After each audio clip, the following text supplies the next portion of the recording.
that's a lot. I'm not that good of a person. They're like, no, you are. A young man came to me the other day. He said his girlfriend said you're amazing. Dude got choked up. I said, I've been telling you that for 2 years, kid. Dude just starts bawling.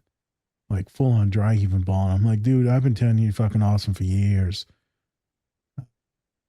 It's hard to accept that we're good people. And then, you grow up in the world and with some of your identities as well, right? I mean, one's obvious, being a woman. There's different things that are with that. You being a queer individual as well. There's different things with that. So there's being an athlete, injuries, school, not knowing your place, identity. I mean, it's tough to figure out who you are and your worth. And then I watched that scene, Spence.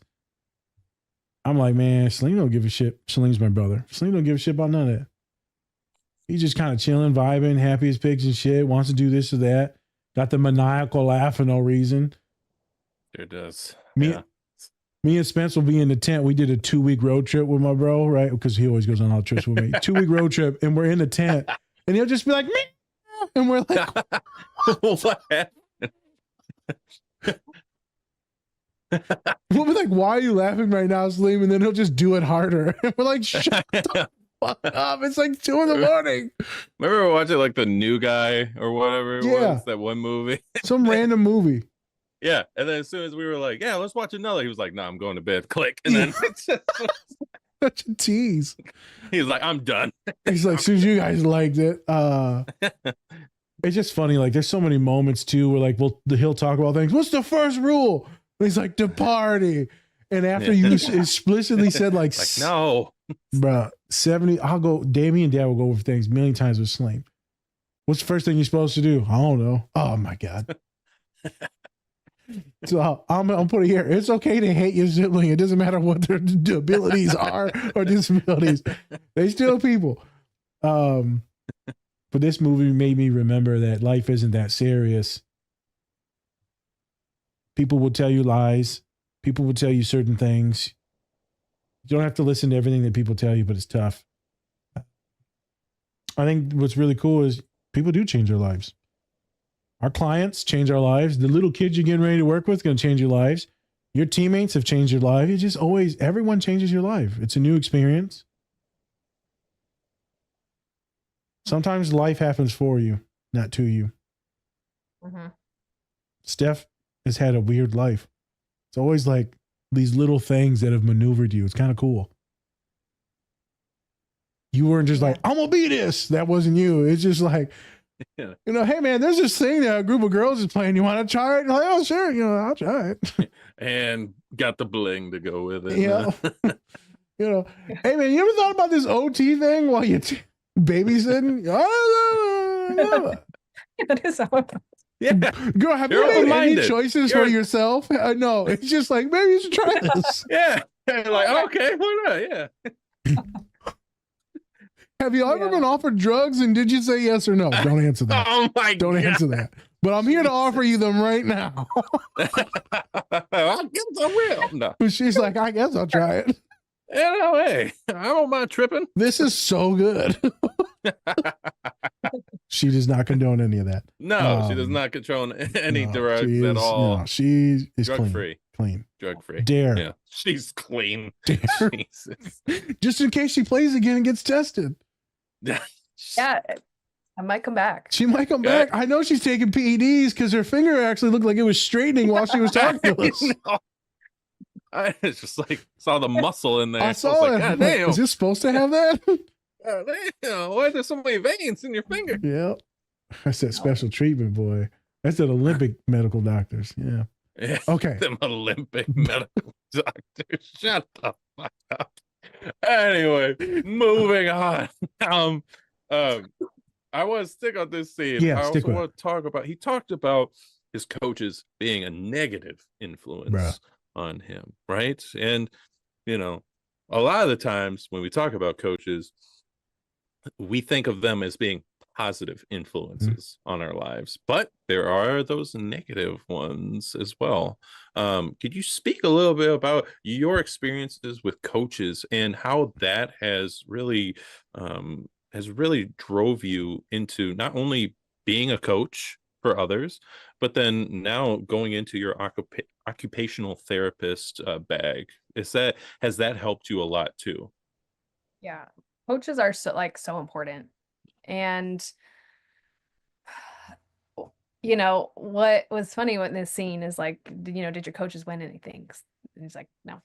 But with this, I know Sammy talked about it, like we have such a good group of girls and we have such a great coach. And what this coach with this particular Olympic team had like really focused on was our culture and our like essentially our connection with each other, and the amount of like time and energy we spent working on connection uh seemed like we should be on the field more, like uh but like that, leading with more empathy, leading with less this like dictatorship, I'm going to tell you what to do and this and this and this, but very open, very uh focuses on culture and who you are and how you interact with people and your heart. And we have 5 values. Our team has 5 values that we like live by.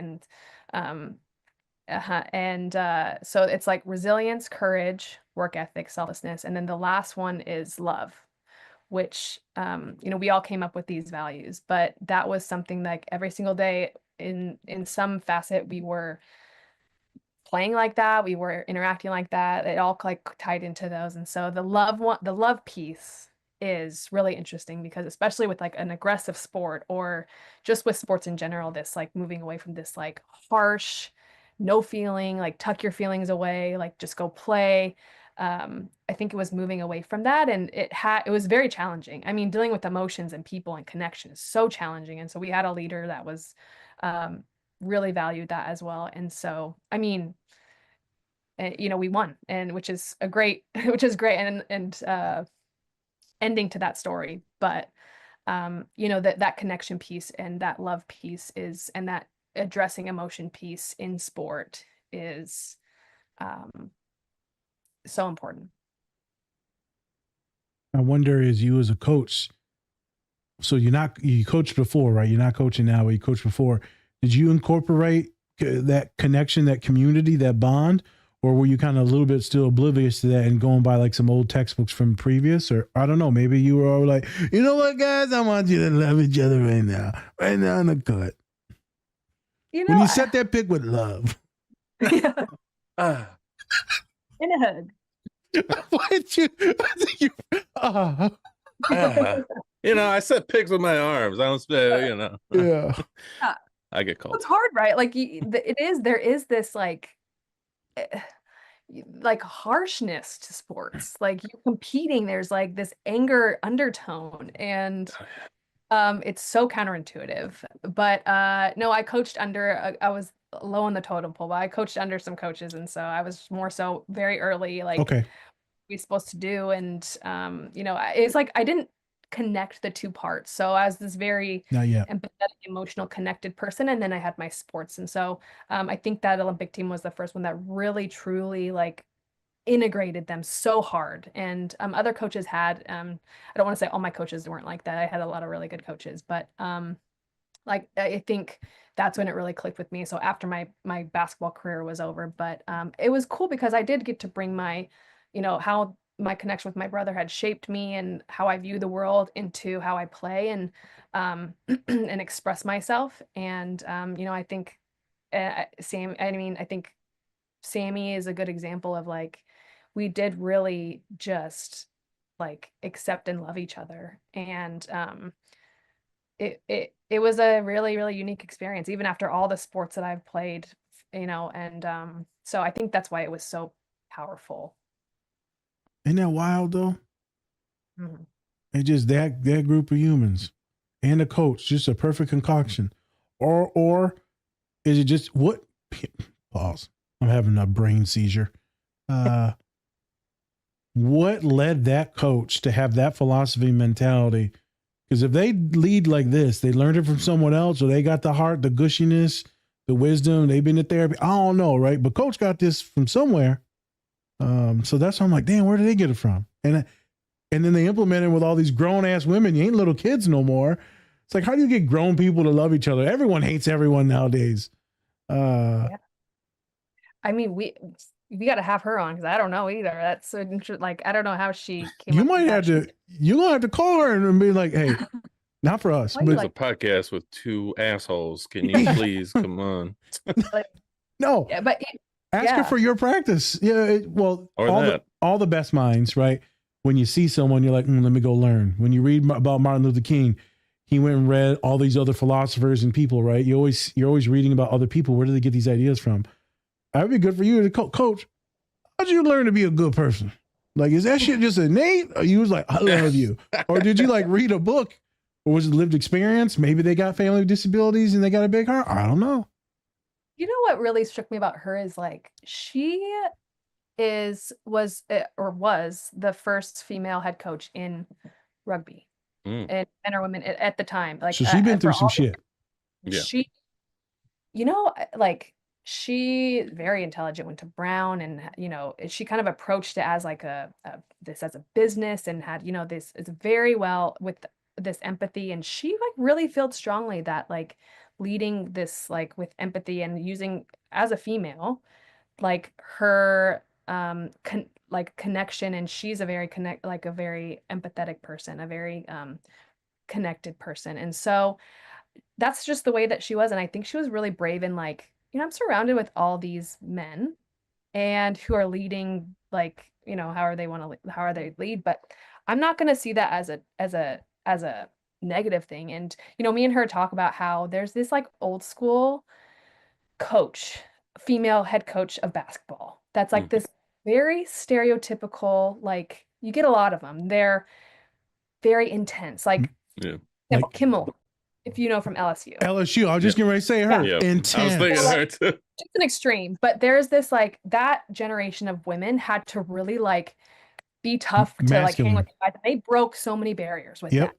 Yeah. But now like that, it's a little bit of a different time. There is this like, and they have like the empathy and the connection. Like I can't do that because we're like competing with these, like getting into a male dominated field. And so it's like she was like, you know, we need to have this. What like makes me strong as a woman is my ability to be empathetic and to value connection. And so she was brave and like, you know, I'm just going to do it this way. And I think it was really hard for her. I think she had a lot of things that she had to overcome. And, you know, she's just surrounded by these male head coaches from all these different countries. And so she was really brave in doing that. And after, it's cool because after we won the bronze medal at the Olympics, I think there were like 6 or 7 head female coaches after her. So that's all amazing. like, we'll hire her. So we all love her. So she's a good one.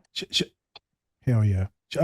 Coach's name? Sorry for the other folks that don't know. Emily Bidwell. Yeah, Coach Emily Bidwell. Emily Bidwell. Shout out to Coach. Being Shout out. magnificent, being strong, being empathetic, being loving, not letting the world tell you who you need to be or how you need to be based on gender stereotypes, based on masculinity in general, and saving some lives on that rugby team. And also these stories that you and Sammy have shared allows other people that listen to us to think about this. You're going to affect other people. Sammy's going to affect other people, right? As soon as we get shown that there's another way, it's like, holy fuck. You can do this and be fantastic still at your job, sport, life. I think we forget that love is the way, man. And I'm not talking about like romance or sexuality. Hey, thanks for watching this video. Check out the full episode on our channel and anywhere you find podcasts. Also, remember to like and subscribe. Whoop whoop.